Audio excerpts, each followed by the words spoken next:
Well, hello, and welcome to Gallifrey's Most Wanted. I'm Ross Aiken. I'm old who. Anyway, you're not supposed to be down there. I'm a driver, I am. And I'm Victoria Wheeler. I'm new who. Well, before you begin this rapturous reunion, there are one or two questions I'd like answered. And we are coming to you from the London Underground in 1966. We're going to be doing Web of Fear with the amazing Patrick Troughton. So let's jump to a synopsis and we'll be right back. The Web of Fear. Serial QQ. Writer Mervyn Haseman and Henry Lincoln. Director Douglas Camfield. Script editor Derek Sherwin. Producer Peter Bryant. Originally aired February 3rd, 1968 through March 9th, 1968. The TARDIS is immobilized by a mysterious cobweb substance, but the time travelers escape and find themselves on the deserted present-day London Underground station. They meet an old friend, Professor Travers, who confesses he has reactivated a Yeti. This, in turn, has brought the return of the Great Intelligence. Yeti are at large in the underground, which is being invaded by the same cosmic cobwebs which envelop the TARDIS. The Doctor meets the man in charge of the Army's operations, Colonel Lethridge-Stewart. Unfortunately, the Intelligent controls the mind of Staff Sergeant Arnold. The Doctor is forced to give himself up as the Intelligent now holds Travers and Victoria hostage. The brain-draining helmet is placed on his head, but the Doctor has reversed the polarities and attempts to drain the Intelligent and almost succeeds, until he is rescued by his friends, leaving the Intelligence free again. After their departure, according to the novel of the story, Lethridge plans the creation of the International Task Force to fight aliens invasion. This is the Unit Seed story. That is from the amazing Doctor Who Program Guide, The Complete Guide to Every Doctor Who Story by Jean-Marc Lafayette. Get your copy anywhere.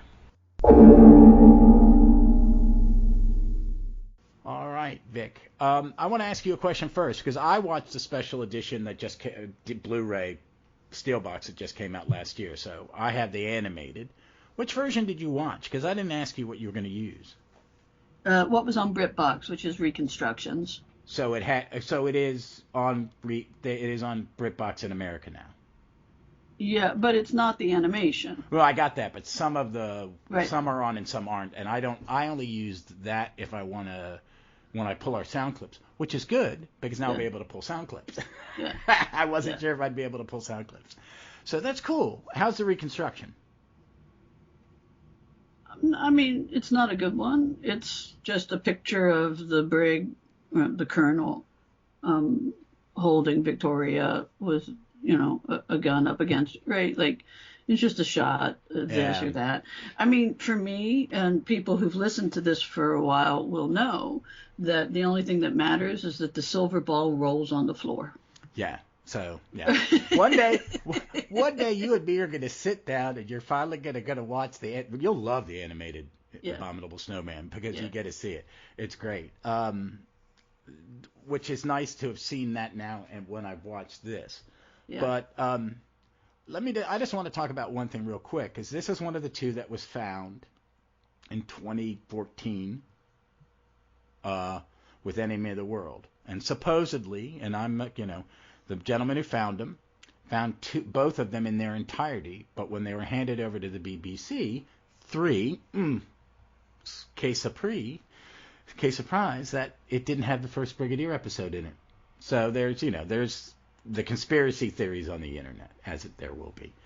But I remember when it came out on the first DVD, they rushed out those DVDs really quick. And we've talked about Enemy of the World is it went up at received fan thought on Enemy of the World was it was bad. We saw it, and it was amazing. Perceived wisdom on this one was it was a classic, and it went down a little bit in some people's eyes. Not in mine. So what did you think of it? I mean, had you watched it? You had to watch it in just really those terrible reconstructions, right? Yeah. Okay. This is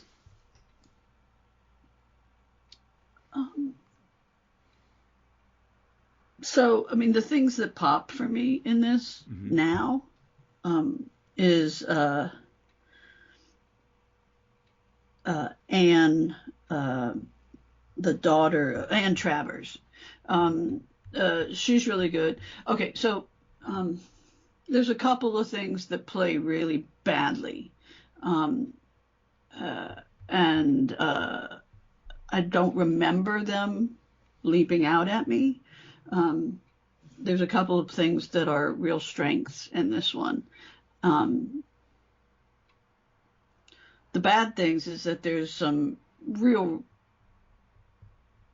xenophobia, racism sort of thing. There's a museum owner who is portrayed as very Jewish and very, very grasping and cares only about money, and it's ugly. Yeah. The treatment of the Welsh soldier is also really ugly, right? So for American listeners, I think that we could say that they treat the Welsh like we treat hillbillies. Like yeah, it's a West Virginia thing. If you grew up where we grew, Virginia, we'd go, oh my God, you'll be like West Virginia or whatever. Yeah. That so East, that they're stupid, cowardly, inbred, right? And so it's a really ugly portrayal of a guy, right? And he doesn't need to be Welsh to be he doesn't the kind need to of be I'm Welsh just to the be driver. that character. Yeah, and they're playing on that thing that he has a gift for the gab, and there's that soldier. I think the soldier that doesn't want to fight and get out of there, because he serves a good purpose. He just doesn't need to be Welsh. Well, and the way that they play up the Welshness and the way that they all react and approach it, it's really not attractive. I mean, this is 1960s television, right? We got plenty of these problems. The upsides of it include Anne Travers, who really in this looks like a precursor to Liz Shaw. Yeah, I love this. I'm going to pull up. I'm looking for the Tina Packer is the actress. She's good. She's actually so good and so sort of aloof and handling the soldiers who are sexist and things that, given when this was made, I started watching this because it really didn't jog any memories because I had only seen a reconstruction of it. I thought maybe she was the bad guy, right? Because that's like a classic, a cold fish would wind up being the bad guy, and partnering up with the Great Intelligence or something. So she was, but she's smart. She works with the doctor. I think About Time talks about how their interaction and working together is much like Liz and 3 in Spearhead from Space, right? Yeah, I would agree. I like her a great deal. I love it when she's talking to the reporter. Yeah. And she's really scary. Yeah. She is. She's just like, I have very long claws. Yeah. I loved her. I love her. She lives in America now, and she runs a Shakespearean company, Shakespearean theater company in Massachusetts, and has so since 1978. That's great. No, she's on some of the special features on the Blu-ray. I enjoyed this story. I enjoyed, the staff sergeant. I love him. Great character actor. It's a nice performance. There's a lot of good performances. There are even the David Frost character, right? The sensationalist journalist. There's a bunch of them that are really good, and so it's a good ensemble. And Lethridge-Stewart comes in. It's pretty good. Jaime really gets to be a superhero in this one, right? Like he's just cruising around tunnels and doing the hard work. It's really pretty good. Yeah, it is. It's very much. It strikes me as somewhere between a Republic serial and a Hammer film. Yeah. That nice balance of that, the Yeah. creepy. I mean, there is a tiny base under siege sort of quality to it. Yeah, but a little more horror movie version of it. A little Yeah. spookier. Yeah, the fog is really creepy. Yeah, and it works. Yeah. I think the Yetis look much better than they do in Abominable Snowman, even though we only have, one episode? Where we can see him move, yeah. Original, yeah. And I think, I do just love the cast. I think Nicholas Courtney knocks it out of the park from the get-go. Especially when he takes charge, but it's not, the captain's like, oh yeah, great, a new colonel, and they, oh, okay. Yeah, I mean, this guy is off, right? It's like the brig is off. He's not exactly the brig, right? And is it the brig before he's achieved some wisdom, right?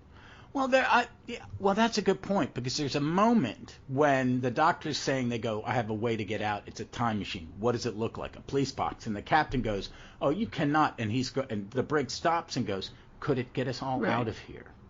He believes, he's willing to take leaps. He's not so officious that this little man in these funny clothes and these weird companions, I believe what they're saying.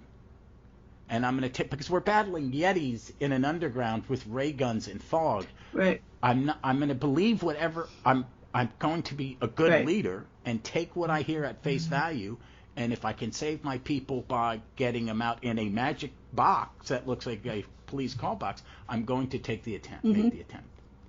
And there's a great scene when he comes back where they all split up toward the end, and he comes back in, and they go, where are the men with you? And he goes, they're all gone. And he has a moment of, Nick Courtney plays it as like he's really ashamed or disappointed in himself. And then he asks each of them, what about the soldiers that were with you? And they're like, night, gone. Everybody's gone. It's just, him and the sergeant and Evans are the only ones left. And Evans, and the sergeant is the pawn or the vessel at that point of the Great Intelligence. So I like it. There are moments of, I think Nick Courtney proves how good an actor he is, because he's very good in this.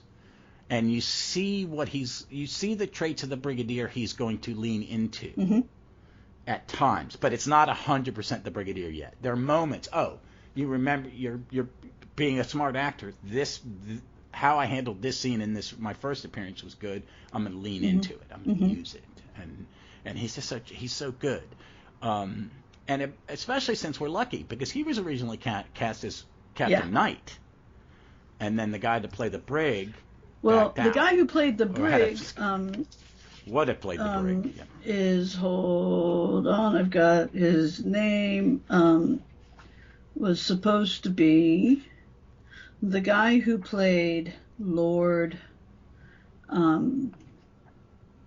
Bellamy from Upstairs Downstairs. So it was supposed to be David Langton. And you remember the father who owned the house in Upstairs Downstairs was supposed to be the brig. They were supposed to play Lethridge-Stewart. That's a good casting. I could but see it that. would have been very different for years on end, right? He wouldn't have come back. He would have had a different, because by the time the brig was. And would they have liked his performance enough to offer him that in The Invasion? Right.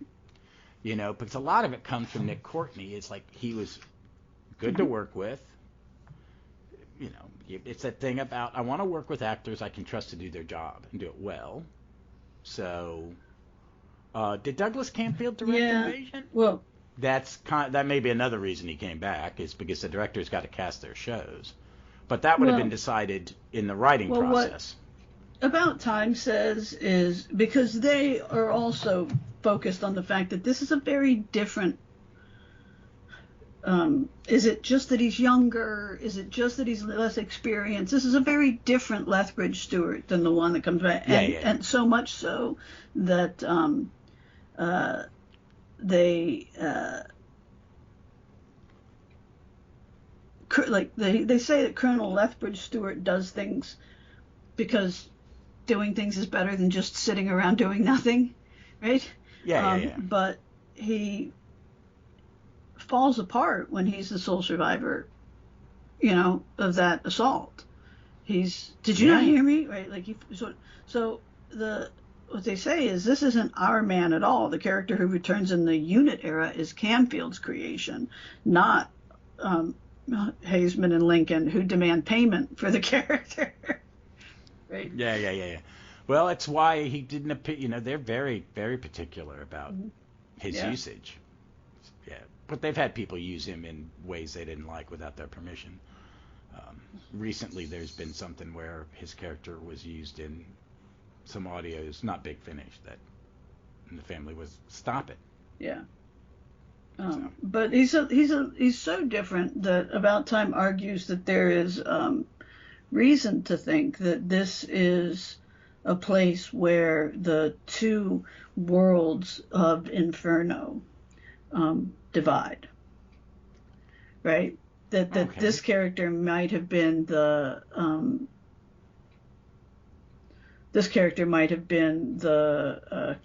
what's his Colonel? No, okay. Brigade leader. Yeah, brigade leader. Yeah. As opposed to our brigadier, which I thought was interesting, and I'm sure. Yeah, I wouldn't go that far. I see him as a younger soldier. A lot deeper than anybody was thinking. Yeah, I think in Invasion he's a little, because he's lived through, you know what I mean? His next appearance, he's a little more the brigadier we're going to even see when we see him in Spearhead, is that he is now in charge of unit as colonel. He's still colonel? Yeah, he's still colonel there. I'm not sure. I can't remember. Yeah, but he's in charge of unit at that point, so he's a little more rounded. And for him, he says it's been several years since they've seen him. Yeah, and so there's a jump in time. And the change starts the moment that he does believe that the TARDIS is a time machine, right? Like that would change you fundamentally, and then you're read in on all of the things that unit is supervising. Once you're read in on things like that, it's like the Dick Cheney moment. Like, I think Dick Cheney was a relatively normal human being, and then he got read in on all the CIA stuff when he reached that level, and it got very weird very quickly, very paranoid. And I think that being read in on stuff. I think people go, I wouldn't want to know some government secrets. You know what I mean? It's gonna be some weird, scary shit. No, I mean, nothing like Obama promising to shut down Guantanamo in a day that he takes office. It's like, oh. Nobody talks about the shutting down of Guantanamo. Everybody's like, oh, it's a broken promise. I'm not sure that it was really a promise that he could make. Yeah, there's certain ones where you really can't do it. But I liked it. I really enjoyed watching it this time. When I first saw it, when it came out on DVD, I wasn't disappointed, but I was like, this isn't as good as we thought it was going to be. But on repeat viewings, I go, it is good. It's well paced. If I was watching this week to week, it would work really, really Pretty well. much, yeah. It's well directed. I do want to, and everybody talks about the set, but the sets, the tunnels that's really, I understand why they thought they were really right. Well, also, I mean, so imagine seeing it on a 10-inch screen from across the living room, too. Well, but London Transit Authority said, no, you can't use our tunnels. And then they saw it, and they got pissed and accused them of using the tunnels anyway. And that's how good these sets are. They're almost like a character in the... They are, which is good. That's a good set. In a haunted castle. It's like, let's talk like another movie like that would be a sci-fi movie to me that this is like. It's kind of like Aliens. Yeah. When you're stuck on that ship, which is very industrial, and you're all those two tunnels and stuff. Once you get off the planet, and it's that monster and the crew of the Nostromo, the Nostromo is definitely a character. No, I think this is like the London Underground and the New York City Metro, or the New York City subway, have personalities. Yeah. Yes, that's Yeah, the word. they have That's very the distinct word. personalities. And so at one point about time, you know, as I'm reading it and not relating to some things, right? Like, look, I mean, they go on and on about how somebody says it's 1975 or something like that, and they go on and on about how there's no way it could be because, you know, there's no Victoria line to such and such, and it would be a much more straight shot, right? So they go in on this whole long thing, and I'm just reading, right, because it doesn't make sense to me, but I have this absolute, you know, as a lifelong sort of Washingtonian, I have this moment in the American President, right? Which is your guy wrote it, the West Wing guy. Aaron Sorkin Sorkin wrote it. Yeah. Rob Reiner It's directed it, right? Yeah. No, it's not a great movie because she is late to an event. Annette Bening is late to an event at the White House because she's been on Capitol Hill and she gets lost in DuPont Circle. And it's one of those things that, sweetie, there is a road that runs directly from the Capitol to the White House. It's a straight line. About a 10-minute? About a 10-minute walk, too. I think it's a whole mile. 20. So Yeah, 20-minute walk. It's a 20-minute walk. But it's also a road, and it goes directly between the two. So, is DuPont Circle even near them? So it's one of those things where Congress, the Capitol, and all the buildings that serve it are east of the White House, just due east, right? And I mean, it's a little bit northwest to go to but half a block, right? It moves to the north half a block. Like I said, Pennsylvania Avenue runs directly between the two, and you have to go. It's essentially at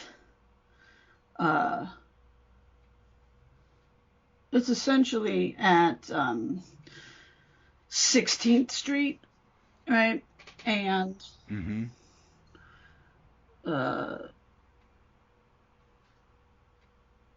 yeah, I mean, 16th and E is sort of where, and you have to go to P, right? You have to go to Q, from E to Q and 18th, right? And like, it's really far away.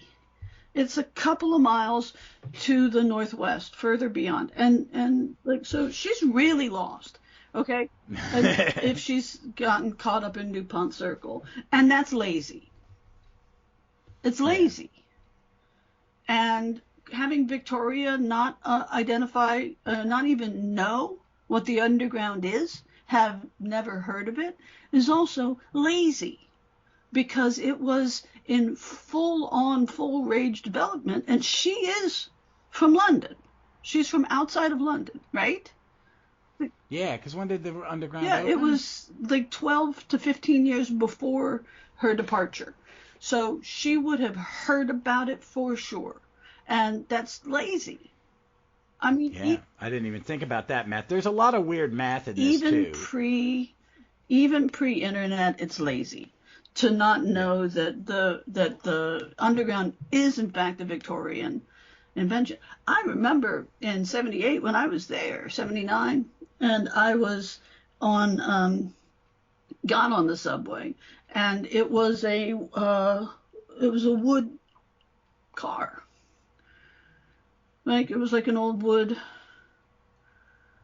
passenger train. It was not some smooth post-war. This was definitely pre-war. It was probably closer to First World War. They had just not upgraded the cars. So it was like something we would ride here that was antique. And it was just, no, it wasn't, they weren't all like that. But this Yeah. one, I remember getting on one, and there was a guy who had been overserved at the pub, sitting on it. And he was the most delightful drunk I ever met in my life, right? And he was just full of personality and bubbling over, and like it was quaint, right? But it was a place with a personality, right? Yeah. And About Time actually says that that the idea of putting something nasty in the London Underground, however absurd, is so automatically right that it'd be almost impossible to get it catastrophically wrong, right? It's so, and that again, like the American president thing, it immediately said New York subway, right? Like anything happening in the New York subway is ultimately believable, right? Yeah, and it's what I always like is when sometimes we grew up in D.C. and when the subway opened. Yeah, I was a teenager. I was 10. Yeah, so you were like 12. So yeah, 13, I was like 13, 12, 13. But you would see it in movies set in D.C. And D.C. had a very different kind of train car than other subways in this country. And you would see that's not ours. Ours is a little. Ours is brand new. Then, yeah. That's got graffiti, and because I'm a big lover of '70s cops movies set in New York. Like Schlesinger and those directors. And then, but you're right. It's like the movie The Warriors. Yeah. A big chunk of that movie takes place on the real subway, absolutely. And you can't fake the New York subway, especially in the '70s, because of the graffiti and the vandalism and just the darkness. Right. Well, and frankly, the thing about the DC subway is that it is the big deal about it was that they wanted to make it graffiti proof. So they have essentially rondelles, right? There's really not a surface area that you can graffiti in the DC. It does look like the interior of a TARDIS. It does. It's these concave cement blocks that there's no way to really A, reach, or B, deface. And so it's very unique.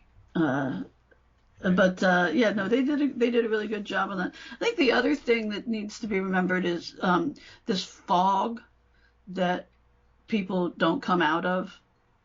And there's criticism of this on the internet, and it's one of the takes, right? That this is how it doesn't make sense, right? That this fog, people just don't come out of it. And About Time talk about how it doesn't make sense, but none of them. There was smog in 1952. What's it called? The Great London smog, right? The London particular. I thought the event. I know the event you're talking about, and I thought the London particular, which was a toxic smog. It killed 2,000 people in one night in 1952. That's within memory of making this. There is a BBC Books Missing Adventure starring the Third Doctor and Sarah Jane. I bet.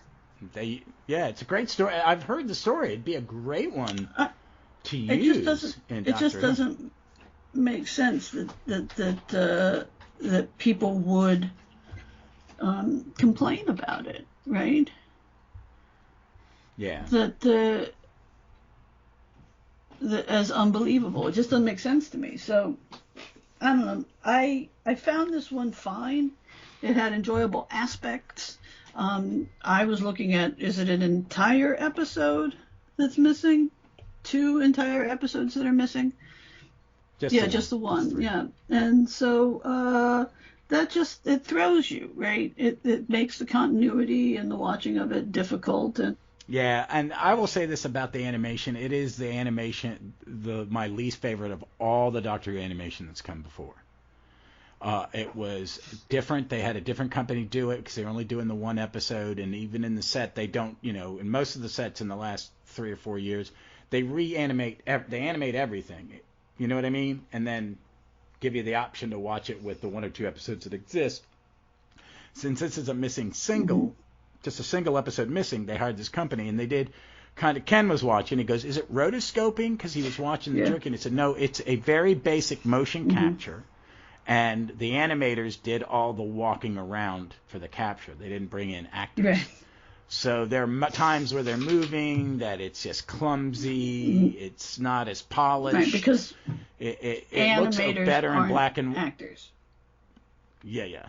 And it works better in black and white. And once you watch the single on the second disc in color, it's really hard for me because it's not as good. I would rather have had them do a new recon for me, because on some of the animated box sets, like the Evil of the Daleks, they did a new recon, and it's really good because they spent some time, money, and effort to get it right, and they had more photographs. I don't know how many photographs from episode 3 exist, but Camfield tended to have telesnaps made. So, they could have taken time to do it. And it does. It is really jarring. I watched it twice this week, and it loses me. Yeah. I had to kind of the only way I got through episode 3 was that in the two watchings, I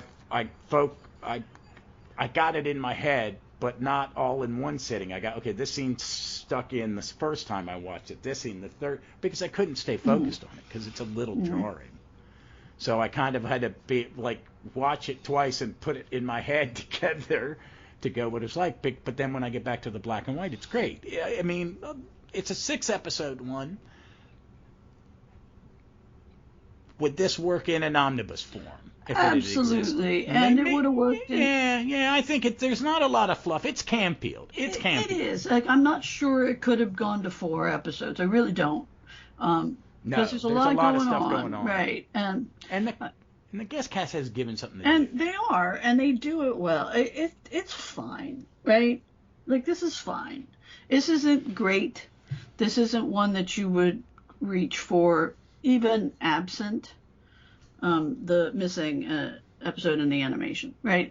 It's just not one that you're going to be like, oh, let me go watch, right?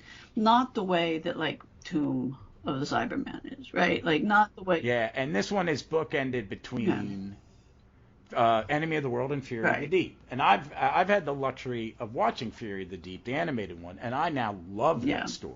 Absolutely love it. Yeah. So, and I would probably I don't know if I would like it in its original form because some of the effects or something, but this is not a bad story. It's a good story. But, I mean, I think Enemy of the World is a fantastic story. I agree. And I think Fury of the Deep, I can now pull it up in its ranking because I've had a chance to see it on its feet, kind of. No. But yeah, I mean, this is it's just a solid Doctor Who. It's enjoyable. I like it. I will say this for me, the guest cast is a little more solid than. I mean, not it's one of those. There are times in Doctor Who where you have 2 or 3 really good guest actors, and you have everybody else doing just an adequate job. This one, I like Captain Knight. It his has personality. Nothing to do with the cast. This is not. It's not a cast problem. It's not even what is wrong. It's not even what they're given to do. Right. It's not even the writing of the action and the story. It is. About Time says it. Refers to it as the BBC random gimmick generator, right? That if you were to take the Yetis out of Tibet, right? And Yetis in Tibet make sense, right? Removing them from Tibet and so you've got Tibetan Yetis, you've got the underground, they fire webs, right? And there's from these really nice ray and guns. There's a fog, right? Everything is one step too far, right? It is the components of, because this would have made a great Cyberman story, as we know, because they come back and they do a Cyberman story. Exactly. I agree. It would have been it's just everything is one bridge too far, right? If you could have replaced it with a different monster, it would have been really Hammer-esque. Or give what they do when they bring back the Great Intelligence in the Christmas special, where they introduce one of the versions of Clara, with Richard Right. Grant. The intelligence is in the ball, and they, instead of Yetis, they need soldiers, so they use Right. snowmen. They use something. Right. Yes, they use something that is there in the city. We have a lot of snow. We'll make Right. snow. Well, it's a Christmas episode. Let's make it. Yeah, but they're using the intelligence should be using what's in. It's, you know what I mean, like the Nest team used dummies. Right. You know, it would have made much more. That's what's wrong with this story. Not the actual writing of, not the dialogue, not the interaction between the characters, not how they solve the problem, right? None of that is wrong. All of that's great. It's fine, right? It's what salvages this. It's the elements that you start with that they don't really work ultimately. And the best part of this whole thing, let me nerd for a second. I grew up with a military history nut for a father, and so we had a lot of uniform reference materials. And the Glengarry that Colonel Lethridge-Stewart wears is gorgeous, and he should have kept it forever. I wanted to try to find it, and I couldn't. There is a very torn up, beat up picture of my grandfather, my father's father, Hugh Aiken. And he's wearing that hat. It's a Glengarry. You've seen that photo. I've showed you that photo, haven't you? Yeah. It's the same hat. Am I right? No, it's the same style hat. It may not be the exact. We don't know, because it's a black and white, we don't know if it's the red color. And white diced, is what that's called, when it's a checkerboard pattern. The diced ribbon on there is, and it's wool, right? It's not a ribbon. It's like knit. It's really cool. And it is typically only worn by Highland regiments, and you can distinguish between the regiments by the badge. And he's got the Argyll and Sunderland badge on there. And apparently at the time there was a kerfuffle in the Middle East that was like in Yemen or something, and they had a colonel or general from the Argyll and Sunderland, because it's also a Gordon's Highlanders style of hat, the Glengarry.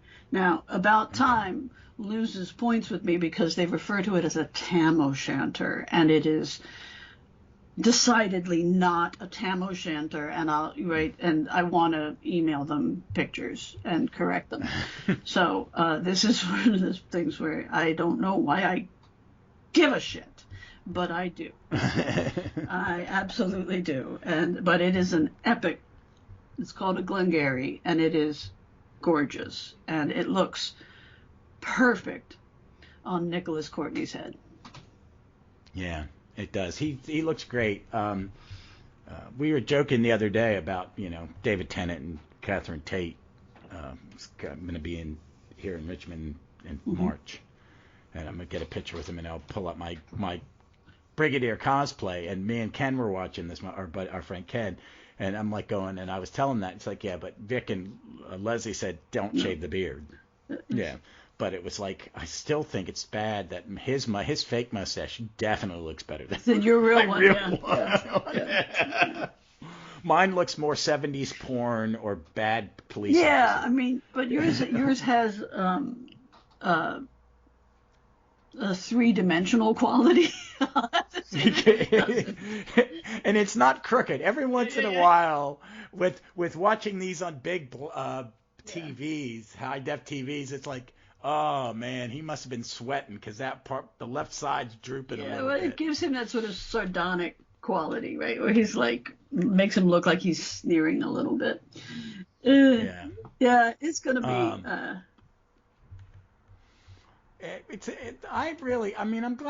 I'm so glad they found. I wish they, this one's a fun one to watch. This is a good season. In some ways, but I do get tired of the monster of the week. I think having Enemy of the World in the middle of the season of the monster is a good palate cleanse midway. I think this is good, and I think it's a good penultimate one for I think Victoria is better. Yes, in this absolutely. one. I think she's given she's given a little more to do. She's given a lot to do in Fury, and it's kind of Well, great. she is clearly having a good time working with her dad, and he's having a good time working with her, right? Like he's. Yeah. Well, we could talk about that weird makeup too. Yeah. It's not. It's not.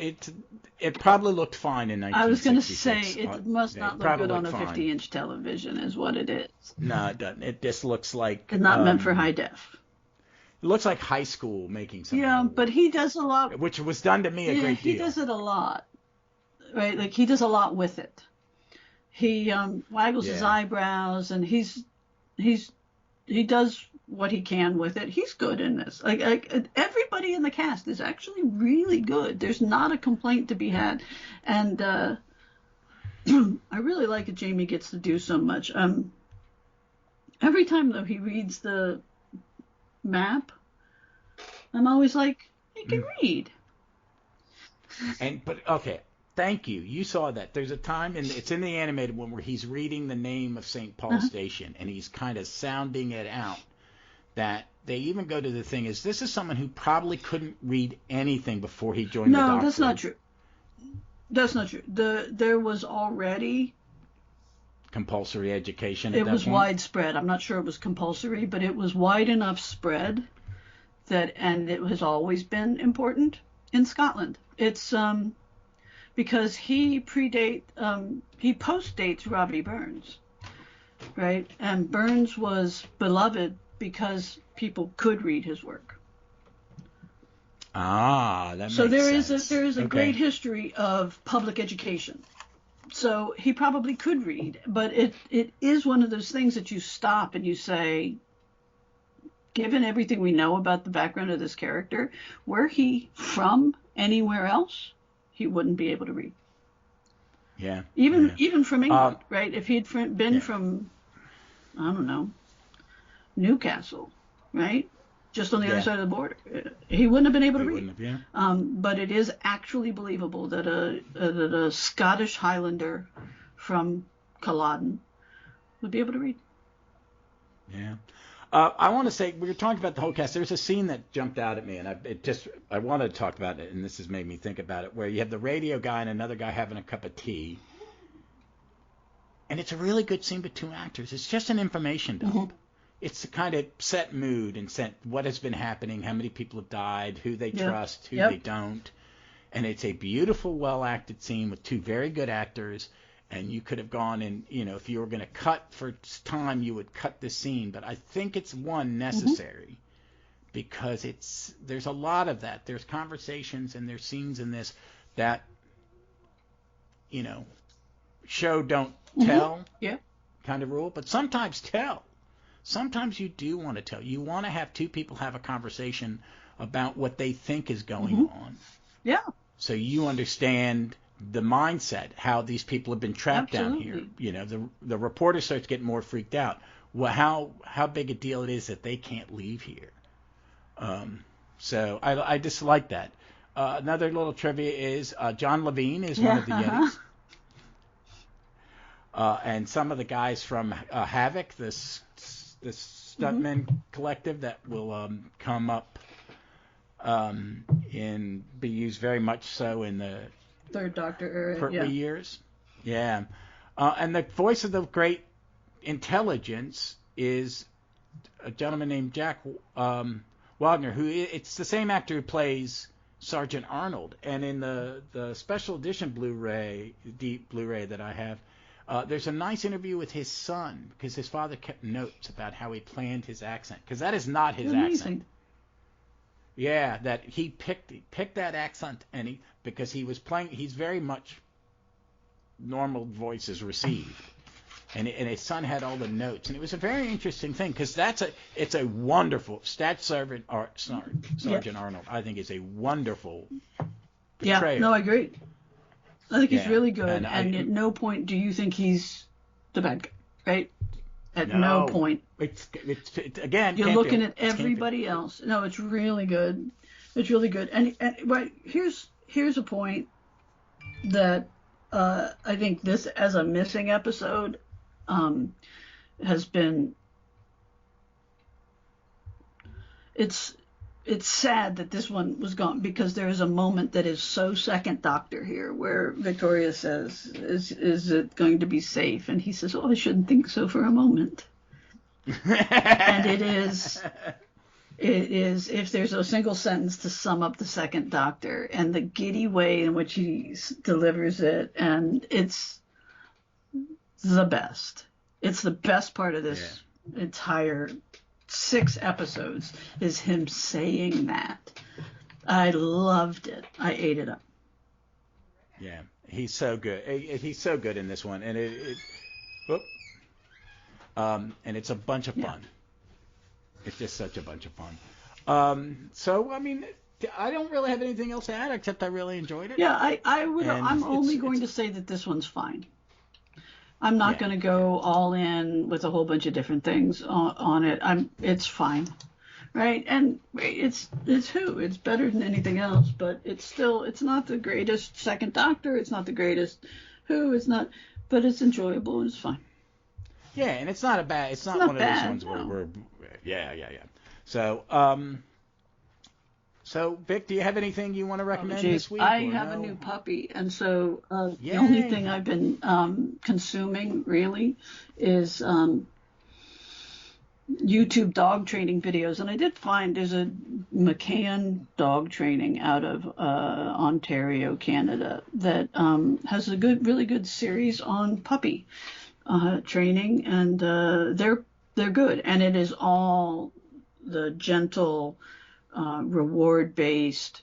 There's no corrective. There's no use of electronic devices. There's nothing like that. It's all positive focused, and but they're also very matter of fact. And I found a Victoria Stilwell book where she just scolds people for half of the book for ever having used anything else. And it's what was available and what was taught and what was like, we didn't know better. And I used some of those techniques before, and I used the collars that I got to, when I paid for trainers to teach me how to do it. And now I'm glad I have a different way, and I'm sorry that I did use those, because I can see that they probably did cause some problems. But this McCann dog training is really very good. It's a good resource. And so if anybody's got problems with a dog or is going to get a puppy, I highly recommend their YouTube channel.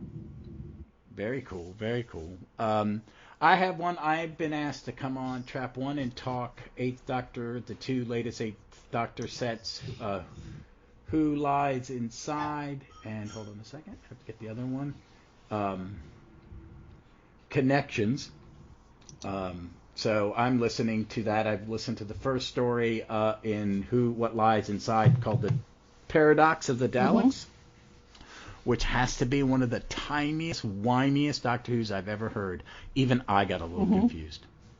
And time travel's my thing, So I recommend it. It's Paul McGann, and that first story is a James Dorney story, which is always, in my opinion, one of the, it's one of the best. He's one of the best Doctor Who writers in a lot of ways of all time. So it's a lot of fun. So check it out. All right, folks. I guess that's it for this week. It's a little shorter episode. We had a good time. As always, please check us out, as you will, on Twitter. I do mostly our communicating on Twitter at Gallifrey's MW Pod. I've got some plans for what's going to be coming up in the future, and I'll let you know. I'm getting some guests lined up to do the off-week episodes. But until then, we look forward to seeing you somewhere in time or space.